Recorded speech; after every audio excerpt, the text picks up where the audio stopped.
This is Montel Williams, and you're watching Bring the Pain Sports. Whew. What about the two? Well, I think basically people around the country know about the Southwest Conference. They immediately think that probably the University of Texas and Arkansas are the winningest teams in that conference. That's not true. In the last 6-year period, since the Houston team has been in the Southwest Conference, they have won the conference championship on 3 occasions.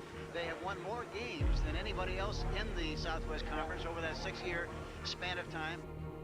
So please join me in welcoming our 13th head coach, Tom Herman. What we're doing right now is a bit of a culture change. It's not so much X's and O's. In fact, what we're doing is we're instilling a culture of toughness and accountability. We're always going to be talented. As Coach Yeoman said, you can swing a dead cat in the city of Houston by the tail and probably hit 10 Division I prospects. We're always going to have some talented athletes from the greater Houston area and then obviously the great state of Texas. But what we need to take that next step is that culture of toughness and accountability. And I'm not just talking about toughness of playing hurt and hitting hard. I'm talking about being mentally and spiritually tough so that when things get difficult, we know how to respond. Hi, I'm Andre Ware. Let me tell you about my Heisman. My Heisman was a gunslinger. The entire field was his red zone. He shattered records and broke down barriers. My Heisman's proud to be a Cougar. Because everybody wants to go someplace that has won or knows how to win. The cherry on top certainly was my experience at winning the national championship with Ohio State. And so it feels good to know that your head coach and your staff don't just say they're going to win. They know how to win and they've done it. And it turns from theory to testimony. You know, everybody can say, oh, we're going to do this. Well, guess what? I've done this. There's a big difference. There's a big difference. You're a football fan, you love football. You know, this team is focused about the city of Houston. I mean, it took some time to get used to Houston football again, you know. It took me a while to realize that, you know, if I'm going to support a Houston team, let's get over there and let's see what these guys can do. It's about the culture change and the level of buy-in from our current players. And I was a little bit nervous, I've got to be honest with you, about what I was walking into. But the buy-in has been off the charts. There's no pushback. There's no anti-establishment guys. There's no negativity as far as what we're trying to accomplish. It's a testament to the culture of the entire athletic department, a testament to the culture here of the University of Houston.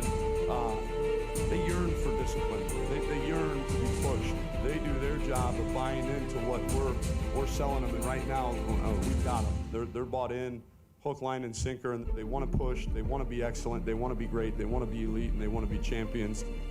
We established the vision and we established the culture, and there's had been a buildup of belief and a buildup of buy-in to the vision and the culture and the roadmap that we had given them, that as long as they stayed the course, that anything and everything was possible. And so I don't know that the underdog role was really that challenging for us.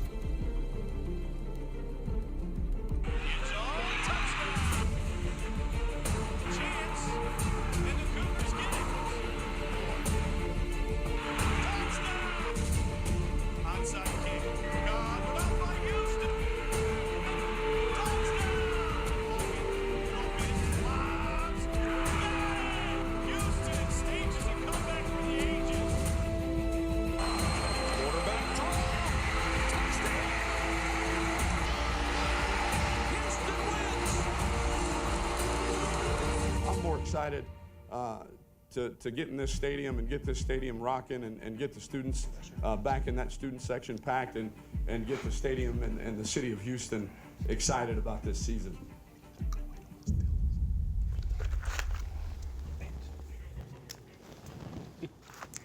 Hey, we back. All right. Thank you for coming back, folks. And here at BTP Sports, we appreciate you guys and your fanship. If you're not following us on social media, make sure you do so. We're on Facebook at BTP Sports Talk. We're on Twitter at BTP Sports. We're on Instagram at BTP_sports. And make sure you guys are subscribed to our YouTube channel, which is Bring the Pain Sports. BTP realizes there's no us without you. So We talked about some Texans football. Now we're going to go around the NFL. Now, Thanksgiving was last week, so of course you got the 3 Thanksgiving games, traditionally the Detroit Lions, the Dallas Cowboys, and then they've thrown in a night game. So let's talk about the good times that my Lions have had in the past couple of weeks. Absolutely destroyed the Philadelphia Eagles, 45-14. Best I've seen them play, like I said in my blog, for you guys that watch my blog, the best I've seen them play ever. Literally, that was the best wire-to-wire game I've seen the Lions play. You watched that game, right? Yeah, I sure did. What'd you think about it? Well, I think that they imposed their will on the Philadelphia Eagles, and I think the Philadelphia Eagles are a team that has totally given up on Chip Kelly regardless. So, Yep. As long as Chip Kelly remains the coach in Philadelphia, the Philadelphia will suck, along with their basketball and Philadelphia Phillies. So, but the Lions. You're right. All their teams suck. But you know what? The thing I've noticed about the Lions. Except the is that, Flyers. Jim Bob Cooter, the new offensive coordinator, Your college teammate. my college teammate, actually has that offensive running smoother, faster, and is more crisp. And the more the plays are designed, hey, look, we're going to take advantage of what we have. Smart play calling, like at the end of the first half last night, where he threw that, just, hey, look, we know it's 4th and 1. We know that we're getting ready to go into halftime. We're just going to throw a screen God, the game and was just, do smart things. So the brain behind it, he seems like he took a lot of pressure off of Matthew Stafford to where he can just play. That's it. And kind of doing stuff that what he's used to seeing him do, because playing in the SEC against Matthew Stafford, you kind of know what to look for. Playing against Georgia for all 4 years, kind of know what he's comfortable doing and what he's not comfortable doing. So Right. making him comfortable and making the offense grow. Yeah. I mean, before that fiasco last night, we were 3-1 since Cooter took over. I can't say his name without Jim chuckling a Buffalo. little bit. I'm so immature. 3-1 until last night. In my book, we won last night. Yeah. That's just the way I look at it. But the offense, like you said, just looks like a completely different offense. They do what they want when they want. They haven't been stopped yet. They stopped themselves. And the other part of it is, and I'll give him some credit for this, because not only does he have the experience of being a quarterback coach, but come on, he's my age. He's 31. Yeah, he's a young guy. And he was the quarterback coach for who the past few years? Peyton Manning. That's right. So you have to know that he's studied, and Peyton Manning's a Vol, so you got 2 Vols talking football together. Right. So you just know Peyton that you're Manning- getting a quality product, and knowing that you're getting a mind that is tutored for this job. Oh, so here we now go. oh my God, did he come out the thing? No, but he moved screens and he's got a smirk on his face. Okay, so I just wanted to be sure, I'll make sure I'm not gonna get hit today, because I am hurt, Rich. But This song was voted by the no, stop. You know what he about to do, don't I know you? he about to put the rocket. I knew it. I knew it. Classy, you going on? We stayed on those old rocky top down in the Tennessee hills. Ain't no smoggy smoke on Rocky Top, ain't no telephone bills.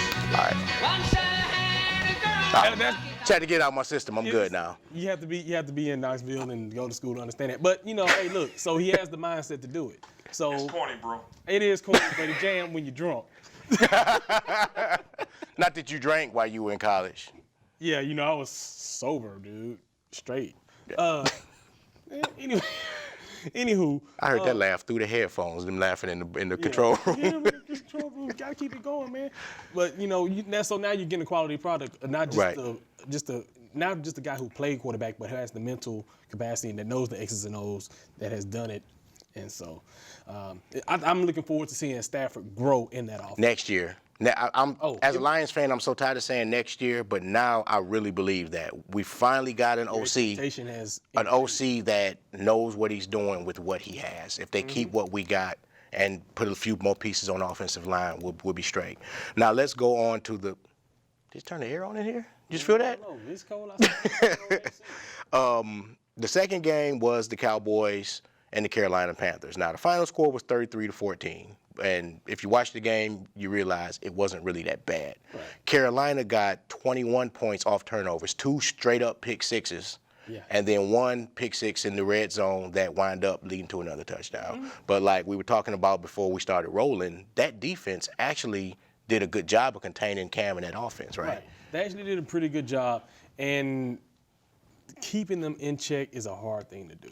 Definitely. A lot of Especially weapons. with the way Cam has been playing out of his mind Mm-hmm. because he likes to get out of the pocket. Now, he did take off and run a couple times, but I think with Greg Hardy knowing that offense and knowing Cam Newton's tendencies, being at practice with him for those years Mm-hmm. and being like, hey, look, I know he's going to do this. I know he's going to do that. Give Hardy some help, some credit here. You know, everybody wants to bash him. Give him some credit. He knows Cam Newton. Right. And so the defense did what they had to do. Tony Romo and the offense just couldn't get their job done. Perfect segue. Antonio Romo out again. I already knew that was coming. Yeah. Nah. You rushing back from an injury. Yeah, absolutely. I'm pretty sure. God, those uniforms are terrible. How the blue clean though? It's too much. Like me and my mom was talking about it. We were watching the game. I was like, black socks with that. Yeah. Black socks with that. Yeah. So, and she's got like an 80-inch, so it really looked like I almost had to put on shades to watch that game, you know. So, let's get back to Tony Romo. Tony Romo, I think he's done. Yeah. What do you think? I believe so. I believe he's the most famous Cowboy quarterback to only win two playoff games and suck that bad. I'm just gonna be real honest. Jesus, why? Because it is the honest truth. But you know what's gonna happen now, right? I know. So just going on. Well, I'm just glad it's you this week and not me. Richard even said it himself one time in the thing. He like somebody mama trying to find something to hit you with. Good, well, give me something to whip your butt with, boy. What? Take off my shoe.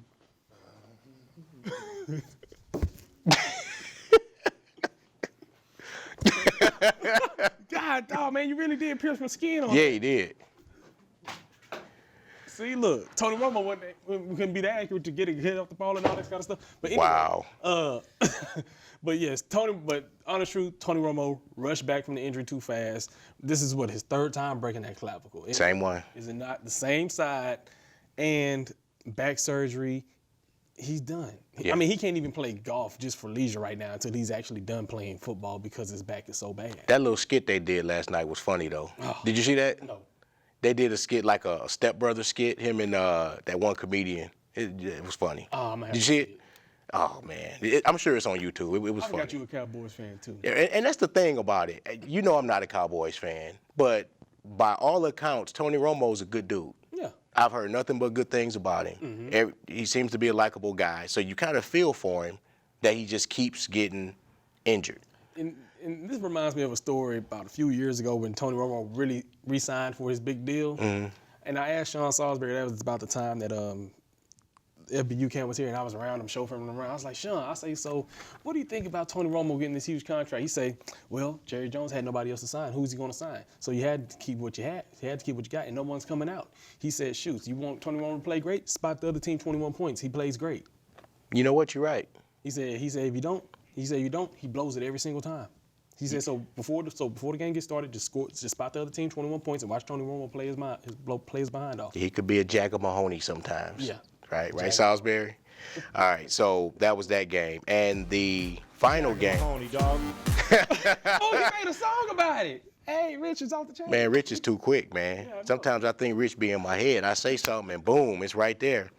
So now, the final game we want to talk about here is, well, not right the final game. The Pats finally take a L Yes. to Brock Osweiler and the Denver Broncos. 30-24 in overtime in Denver. What about that game? Well, we all know that Denver has been his nemesis. However, I credit Brock Osweiler just for doing what he can do, not trying to overdo it. But, you know, hey, look, he is a more athletic quarterback. He is more mobile, so he can roll out the pocket. He can see down the field because he is freaking 6'8". Yeah, he's a big boy. Remember we were in the locker room after the game? We were like, God, dog. He made Peyton Manning look like a kid. Midget. Yeah, Yes. when they walked out the Have you locker seen room, that we were like, good Lord. That commercial, and I realized how he pitched Peyton Manning. That's what he made Peyton Manning look like. Yeah. That's why I was a big, He's that that's why I was a big guy, man. So I credit them for that, but everybody has trouble in Denver if they're not playing there on a consistent basis in that conference because of the mile high, the altitude, the difference, and they're used to that. But see, for the Broncos, they're used to that because they play there all the time. The Patriots, not. Right. So hey, you know what? Shout out. They took him to overtime. They didn't do too much with Osweiler. No. They didn't do too much. They just did just enough. And you have to know Peyton was, hey, look, got to see this. He's going to do this. And I'm pretty sure Peyton, before this game, watched every single snap that New England's defense have taken this whole season and say, hey, look, they only did this one time. Watch out for that blitz. As we all know, being Houstonians or living in Houston and covering the Texans and being Texans fans, whatever the case may be, we've always known that Gary Kubiak is a brilliant offensive coordinator. He's just not that great of a head coach. Love he's got 2 rings as an OC, and as a quarterback's coach. He just can't manage a game. So I like what he's doing with Osweiler out there. Right. Like you said, he's doing just enough. Now, do you think Osweiler is the heir apparent? Well, he's obviously the heir apparent, right. But do you think he's it? You think he's the guy? Osweiler? Yeah, for Denver in the future? As of right now, yes, because they've invested that draft pick in him a few years ago. And what better person to bring on? And since he's talking to Peyton Manning and with Peyton Manning, they're not enemies; they're friends. I mean, their lockers are right there. Right next, even on the road. Yeah, on the road, we've seen them together. They interact very well. So they're going to continue to keep this relationship after Peyton leaves. Right. So what better person? Hey, if there's anybody I want to be a backup behind, yeah, coach, I'll play right behind that dude because I'm gonna learn everything I can to be a Hall of Fame. He was literally Peyton Manning's shadow because we were there from the beginning until the team buses pulled out of the stadium. From the time they walked into the stadium, their lockers are, mind you, they're on the road. Right. Lockers are next to each other. Remember, I got the video of them walking out together. They warmed up together. They back in the locker. I mean, literally was Peyton Manning's shadow, and I don't blame him. You got arguably the GOAT, one of the GOATs, definitely one of the top 5 greatest QBs of all time. Why wouldn't you shadow him? Right.